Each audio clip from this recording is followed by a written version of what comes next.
Okay, so now we're talking about coach pitch and the gloves that your kiddo's going to need. So you're going to want one that's sized probably a size 11 to 11 and a half, maybe a 12 if you got a big kid. They'll be stamped here on the inside.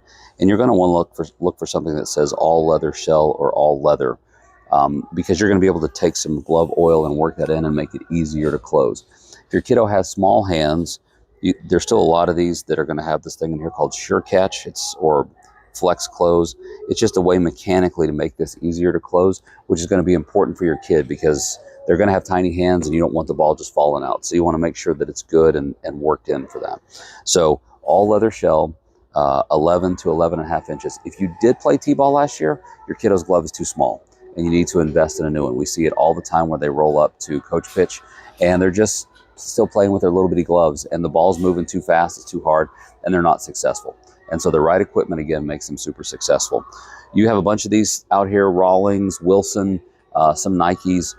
Any of those are going to be good gloves. Take your kid here, put their hand in it, let them work it to see what feels good for them. That's going to give them some ownership. They're going to feel good about it. And in my personal opinion, I don't like these ones that have all the cloth on the outside. They get filthy and they look ratty really fast and they don't hold their shape as well, in my opinion.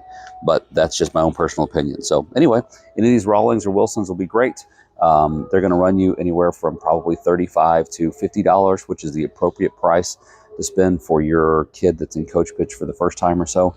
A $200 glove may seem fantastic. They're harder to break in and they're probably going to be too big for your kiddo anyway. So kind of stick with that right size in that price range. I would say 35 to maybe 79 if you really want to go in it. Okay, that's your gloves. So when you're buying bats, it's hard to remember all the information that goes into that. So here at Academy, over in the corner, kind of by where all the uniforms and some of the other hats are, there is this really cool size guide. And this is it's a good guideline for your kiddos. One of the biggest problems that we see often is that kids just have oversized bats. And so it's like swinging a 2x4. It's just too heavy for them. They drop the bat, they get bad mechanics. And as they get older, we have to unwind that. So we're going to talk a little bit about some of the sizing on the actual bats, but if you kind of forget what you're looking for, this has a really good guide that's here. Put the bat in the middle of their chest, take their arm out this way. If their fingertips can touch the end of the bat, it's about the right size. They should be able to hold it out. If it's too heavy for them, then that's too heavy of a bat for your kiddo.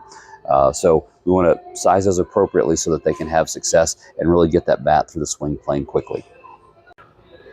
Okay, so you're new to coach pitch. You've just rolled up from T-ball. So the first thing that I can tell you about bats is your T-ball bat, not appropriate for coach pitch. The balls are harder, they're coming in faster, and your kid is going to hit little dinkers if they can get a hold of it at all, and they're not going to feel very confident. So you're going to need to move up in size. So this is an important time to talk about sizing guides because you didn't have to worry about it a lot with T-ball, but you do with coach pitch and on up. So the first thing we're going to talk about is the length of a bat. For coach pitch, the appropriate sizes are typically 27 to 29 inch in length. And you're going to be able to see this right here on the end of these bats. This is going to be how long they are, okay? Next thing you're looking for is the weight. So in baseball, we measure these things in things called drop. So if you look here on this particular one, you're going to see where it says minus 10 ounces. So this is a drop 10 bat.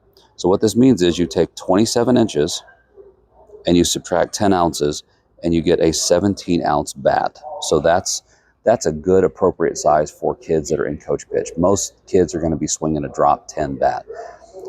A 30-inch bat is too big for a kid in coach pitch unless you've just got a monster kid. So there's a guide that's over there and we talk about how they can hold the bat out here like this, and if they can hold it for 30 seconds without it drooping, it's the appropriate size and kind of how long it is. The longer it gets, it's like swinging a sledgehammer. So it's weightier here at the ends, and so it gets harder and harder with the bat that's too long or too heavy, and the kid ends up dumping his bat trying to swing through like this, and he's just going to roll over or hit if he can hit anything. So you want those ones that are appropriately sized that he can hold up and really swing through the zone and keep the right size. So what you're looking for is something that is 27 to 29 inches, drop 10. And the other thing that we're looking for that you're allowed to play with is this particular stamp right here.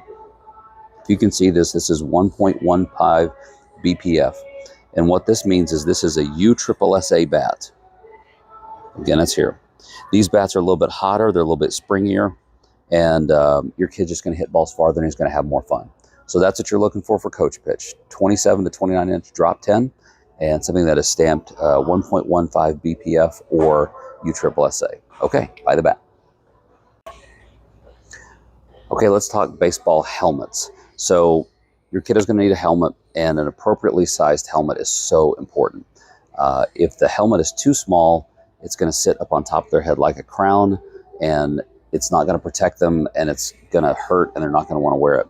If it's too big, it ends up flopping down in front of their eyes when they're running to first, they're batting, and they can't see, and they can't perform.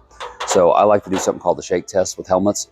You're going to have to bring here and try it on, put it on. If the kid shakes his head this way and the helmet follows them, it's too big, right?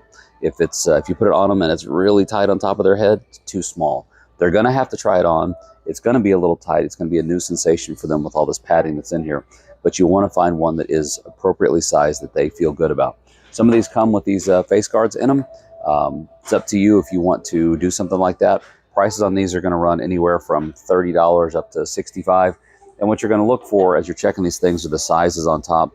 They're going to say 6 3/8, 7 8, 7, 6 1/2, 6 7/8. They just gradually get bigger.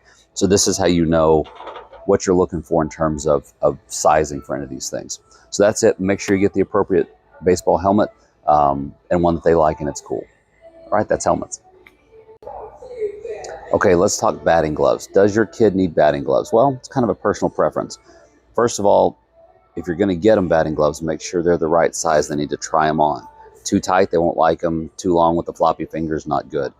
The biggest reason you get these things is that it does kind of help dampen vibrations on mishits. So it is kind of a good feel, and it keeps them from really over gripping that. Especially in hot summer months, hands get sweaty or they get dirty. It's kind of nice to give a good clean grip and have more success. So you don't have to have them. A lot of kids don't have them. As they get older, everybody's going to wear them just so they've got that good clean grip on it. So kind of your choice. You know, start off and just find the right size. They're going to range from $20 to $30 for a set of gloves. Okay, last thing is fashion advice. This has to do with the pants, right? So you're going to get socks and belts, but they make a couple of different kinds of pants. Some of them, especially for T-ball kids, just have elastic and they don't have any belt loops, which means that you're going to have to go back to the store and try and find them because your belt has to go into these things. So for the littler kids, these extra smalls, they make them with the elastic on the waist. It's a little bit more comfortable for them and they can still fit their belts in there. They make some other ones that these are more like big kids ones. They still have elastic on the inside. It's just not the gathered elastic. And they're just a little bit nicer, a little bit more expensive. These will run about $10. These are a little bit more, but again, you get the coupon for these. But the biggest thing I can tell you is make sure you get pants that have belt loops in them so you have a place to put the belts. Otherwise, it's just going to look weird.